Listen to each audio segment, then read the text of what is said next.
Hallo, ich habe euch etwas mitgebracht, ein neues video. So today I'm going to talk about my collection of books that I rarely show in my videos. I rarely talk about them, and mostly I focus on fantasy and other types of books. This video is about my philosophy and non-fiction collection. I rarely talk about these books, I rarely show them in my videos, although they do appear in my bookshelf tours and my various bookshelf reorganizations and so on. The reason I rarely talk about these books are that I haven't read all of these.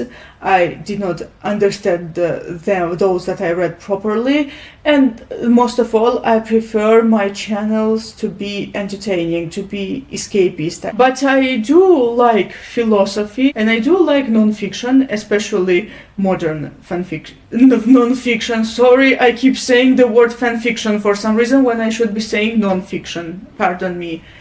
So I divided the books into several categories. The first category is going to be ancient philosophy. And here I am with my ancient philosophy books. So the very first book is The State by Plato. I began reading this book in 2020, read the first 118 pages, and then I stopped.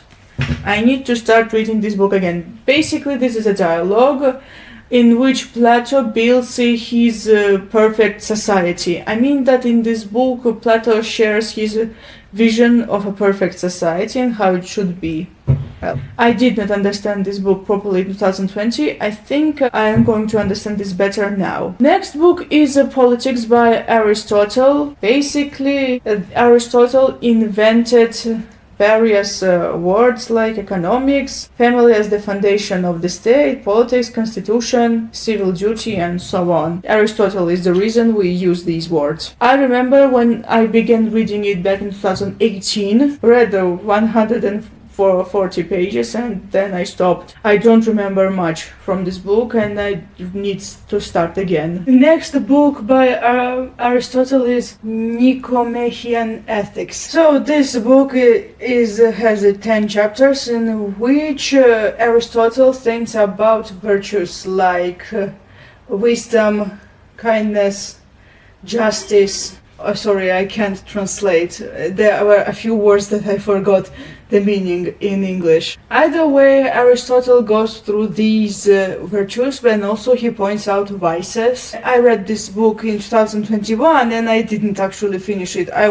had around 100 pages left.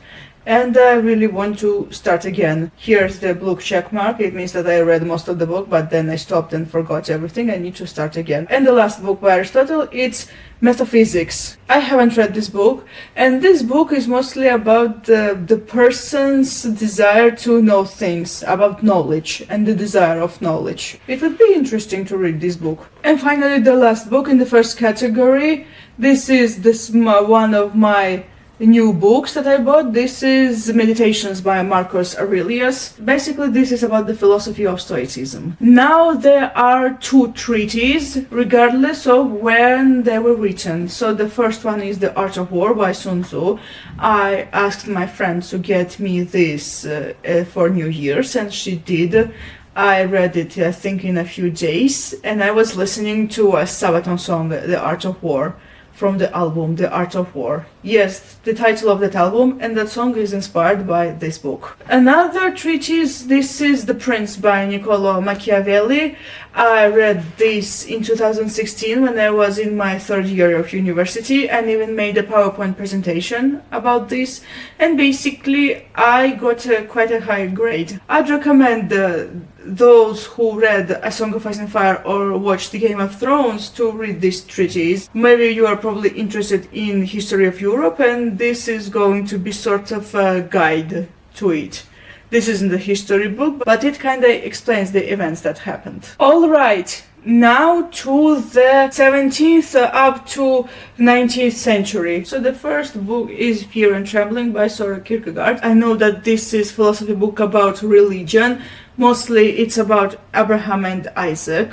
Speaking of Abraham Isaac, this is also the basis of the amazing indie game, The Binding of Isaac. I played it a lot back in 2016 and 17. This has amazing gameplay, amazing graphics, and music. It's a very hard game, to be honest. I haven't read this book, I've had it since last year, and I don't know when I'm going to read this. Next one is Areopagitica and Other Writings by John Milton. So this is sort of a collection of John Milton's essays. I asked my friend's husband to bring this book, and he did, and they even signed, my friend and her husband, they signed this book for me. So this book basically has from reason of church government, the doctrine and the discipline of divorce, of education, Areopagitica, the tenure of kings and the magistrates. This is basically the reason why I got myself this book, because tenure of kings and the magistrates is the basis of Blind Guardian's song Curse My Name. And this is why I wanted to get this, and in general I enjoy books like that, but it's kind of hard for me to read this. I thought that after Tolkien I would read anything, and I was kind of wrong. There are two types of books that are hard for me to read in English. First is the very big books, like the Stormlight Archive, very big books, and I don't think I can handle so much. It was hard for me to handle the amount of words in Russian, and it's going to be even harder in English, even though those books are quite easy to read. And another type of books that is kind of hard for me to handle in English is books like this and Paradise Lost, the ones that have a lot of old English words. In general, old books in English are kind of hard for me to comprehend, but I'm going to get through this one eventually. And next three books are all by German philosophers, two of them to be honest. So the first one is A Criticism of Pure Reason by Immanuel Kant. I've had this book since 2020, and I have been reading this very slowly. I read a few pages and then I quit and so on. I don't know when I'm going to go through this, but I think I will one day. I remember that in university we did go through this in a short summary, and I'm glad that I have the full book in my hands. Although I should have got it earlier, back when I was still in university, in my second year. And next comes Friedrich Nietzsche and the So Spoke Zarathustra. Fun fact, it's kind of hard for me to pronounce the name of this book, both in Russian and English. I keep confusing the English title, So Spoke Zarathustra, with the German title, So sprach Zarathustra. So this book basically has Nietzsche's favorite idea of Übermensch. I don't know how it's in English. In Russian it's Sverchchelovek. According to Nietzsche, a human being is a bridge between an animal and Übermensch. I read this twice. The deal is that you can't read Nietzsche fast, and you have to read it multiple times to understand what's going on. Sure, I did understand some things. This book did kind of mess my mind and I don't remember much. But if I read these pages, probably I will remember something. And finally, the last book of the 17th, 19th century, also by Friedrich Nietzsche. I got it recently. This is The Antichrist. This also has an essay, Esse Homo.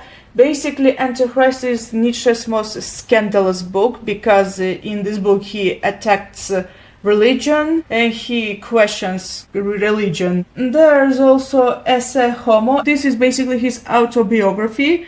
There's small notes, autobiographical notes that he wrote in a month. This is a small book and it seems easier to read than So Spoke Zarathustra. I think I'm going to go through this quite fast. Now I am off to the 20th century. So here are four books. So the first one I have The Great Chessboard by Zbigniew Brzezinski. Basically this is about geopolitics and how geography affects everything. I read only 100 something pages and then I quit, and I'd like to start again, but there's one thing that I did remember, best of all, and it's about the concept of soft power, the cultural factor. I do believe that cultural factor is quite underrated. It is often said that it's mostly the economic and force that matters, but soft power, like cultural factor, does kind of matter, and it's quite interesting to explore.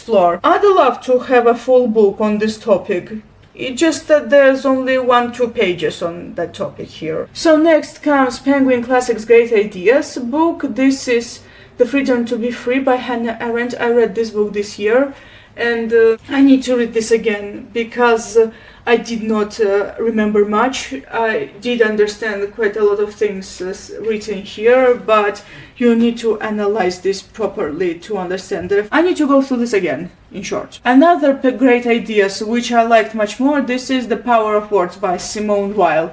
Basically, this is about the power of words and how they shape our minds and how they shape actions and how they can be twisted, about the dangers of twisting. This one I genuinely want to read again. I enjoyed it, and there's a lot to learn from this one, at least from the first essay. Basically, this is a collection of essays. The Power of Words, Human Personality, and the Needs of the Soul, and I like the first one, The Power of Words. And finally, the last essay, final book of 20th century. Basically, it shouldn't be here because it deals with a completely different topic, but still it's an essay. Still, it's non-fiction. I do want to include On Fairy Stories by J.R.R. Tolkien. Unlike all the books in this video, this book deals with escapism, with stories, with origins of stories, and who is the target audience, and so on. I recommend this to everyone. Fantasy fans, fans of various different stories, media, and so on. And finally, let's go to 21st century. So the first one over here is New Order by Henry Kissinger.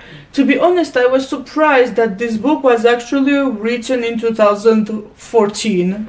Didn't know that. I thought it was written in the 90s. No, I was wrong. This is from 2014, only 9 years ago from now. I read this in my university and my lecturer knew about it and he praised me.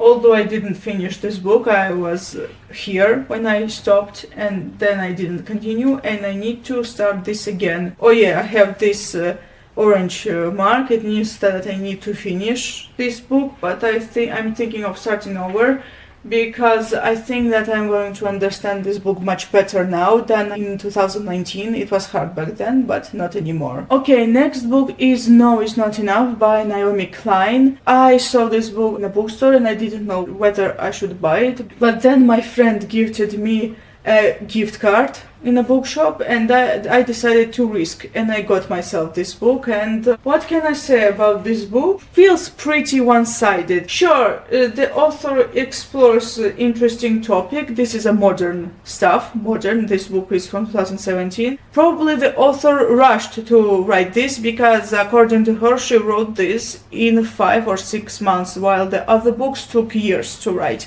I haven't read her other books. I know that she wrote This Changes Everything, and I don't know whether I should read that or not. Maybe yes. And so the Yuval Noah Harari trilogy. It's not actually a trilogy, but I do call it that way. This is Sapiens, A Brief History of Humankind. So finally, Homo Deus, A Brief History of Tomorrow, and 21 Lessons for the 21st Century. Okay, this book deals with the past. Basically, this is a short history book. This is Yuval's predictions for the future, and this is his advices for this century. I had mixed feelings about this book, but after reading Sapiens and after I read Homo Deus, I am willing to give this book a second chance. I did consider unhauling it and I'm glad I didn't. And finally, the last book in this video. Let's end this video on a positive note, because this book is literally about some positivity and hope, and this is Humankind, A Hopeful History by Rutger Bregman. I read this book this year. I can definitely say that this is one of the best books that I read this year. The author has a positive view of humanity and he comes with legitimate proof of it. Sure, he doesn't deny the dark side of humanity, but he focuses on the positive side of humanity, and he, like I said, comes with valid points. And that's all. Thank you so much for watching. I hope you enjoyed this video and discovered some interesting books. I do want to point out that even if I read all of these books and understood them probably, I'd still keep them off my videos. I'd show them very rarely, at least most of these. Yes, I do enjoy reading such stuff, but my channels, both my YouTube channels, this one and Russian one, they are above all entertaining. They're escapist. And once again, thank you so much for watching. Write down your philosophical and non-fiction recommendations. See you next time. Goodbye.